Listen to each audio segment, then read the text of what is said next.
Hello বন্ধুরা, প্রতিদিনের ন্যায় আজকে আবার একটি নতুন চাকরির বিজ্ঞপ্তি নিয়ে আপনাদের সামনে উপস্থিত হয়েছি। পশ্চিমবঙ্গের আবারও একটি জেলায় আশাকর্মী নিয়োগের জন্য বিজ্ঞপ্তি প্রকাশ করা হয়েছে। কোন জেলায় এই বিজ্ঞপ্তি প্রকাশ করা হয়েছে, এখানে আপনাদের শিক্ষাগত যোগ্যতা কি রয়েছে, আপনাদের বয়সসীমা কি রয়েছে, আপনারা কিভাবে অ্যাপ্লাই করবেন, সিলেবাস কি রয়েছে, সমস্ত বিষয়গুলো আলোচনা করব এই ভিডিওর মাধ্যমে। বন্ধুরা, ভিডিওটি দেখতে থাকুন এবং প্রয়োজনীয় বন্ধুদের কাছে অবশ্যই ভিডিওটি শেয়ার করবেন। এই চ্যানেলে যেসব বন্ধুরা নতুন এসেছো অবশ্যই বলবো চ্যানেলটি সাবস্ক্রাইব করে রাখতে, কারণ এই চ্যানেলে প্রতিনিয়ত কোনো না কোনো সরকারি ও বেসরকারি চাকরির আপডেট দিয়ে থাকি। অন স্ক্রিনে দেখতে পাচ্ছেন সেই অফিসিয়াল বিজ্ঞপ্তি। এখানে আপনাদের অঙ্গনওয়াড়ি ওয়ার্কার বা অঙ্গনওয়াড়ি সহায়িকা পদে এখানে কিন্তু আপনাদের নিয়োগ করা হবে। এখানে মোট ভ্যাকেন্সি রয়েছে 75টি। এখানে আপনাদের অ্যাপ্লিকেশন লাস্ট ডেট রয়েছে 25/8/2024। এখানে আপনাদের কোয়ালিফিকেশন কি বলা আছে, এখানে শুধু ফিমেল প্রার্থীরা অ্যাপ্লাই যোগ্য। এখানে হায়ার সেকেন্ডারি পাস করে থাকতে হবে। এর সাথে আপনাদের যেই এলাকায় আপনাদের নিয়োগ করা হবে সেই এলাকার আপনাদের রেসিডেন্সিয়াল অর্থাৎ স্থায়ী বাসিন্দা হতে হবে, তাহলে এখানে কিন্তু আপনারা অ্যাপ্লাই যোগ্য।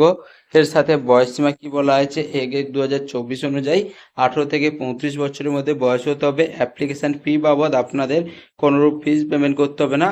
এখানে স্যালারি কি দেওয়া হবে, অঙ্গনওয়াড়ি ওয়ার্কারের জন্য 8,250 টাকা স্যালারি দেওয়া হবে পার মান্থ, এবং অঙ্গনওয়াড়ি হেল্পারের জন্য 6,300 টাকা পার মান্থ স্যালারি দেওয়া হবে। এখানে আপনাদের সিলেকশন প্রসেস কি রয়েছে, এখানে রিটিন এক্সাম আপনাদের নেওয়া হবে 90 মার্কসের এবং ভাইবা টেস্ট নেওয়া হবে এখানে 10 মার্কসের। এখানে আপনাদের রিটিং এক্সামের টাইম রয়েছে 2 ঘন্টা টাইম রয়েছে। এখানে আপনাদের সিলেবাস কি রয়েছে, স্থানীয় ভাষায় 150 শব্দের মধ্যে মাতৃ ও শিশু স্বাস্থ্য বিষয়ক একটা রচনা লিখতে হবে। দশম শ্রেণী মানের এখানে 15 নাম্বার রয়েছে। পাটিগণিত 10ম শ্রেণী মানের 20 নাম্বারের। পুষ্টি, জনস্বাস্থ্যে নারীর সামাজিক অবস্থান, রাষ্ট্র পুষ্টি নীতি ও টিকাকরণ বিষয়ক প্রশ্ন 15 নাম্বারের। ইংরেজি থেকে থাকবে 20 নাম্বারের। সাধারণ জ্ঞানের উপরে থাকবে 20 নাম্বারের। অঙ্গনারী হেল্পারের জন্য সিলেবাস কি রয়েছে, অঙ্গনারী কেন্দ্র পরিষেবা ও জনসচেতনমূলক রচনা 150 শব্দের মধ্যে 8ম শ্রেণী মানের এখানে 15 নাম্বারের। পাটিগণিত 8ম শ্রেণী মানের এখানে 20 নাম্বারের। নিরাপদ রন্ধন পদ্ধতি, জনস্বাস্থ্য এবং স্বাস্থ্যবিধি এখানে 15 নাম্বারের। ইংরেজি থেকে এখানে আপনার থাকবে 20 নাম্বার। এখানে সাধারণ জ্ঞান থেকে থাকবে আপনাদের 20 নাম্বার। এখানে আপনাদের অ্যাপ্লাই করতে হবে সম্পূর্ণ অনলাইনে।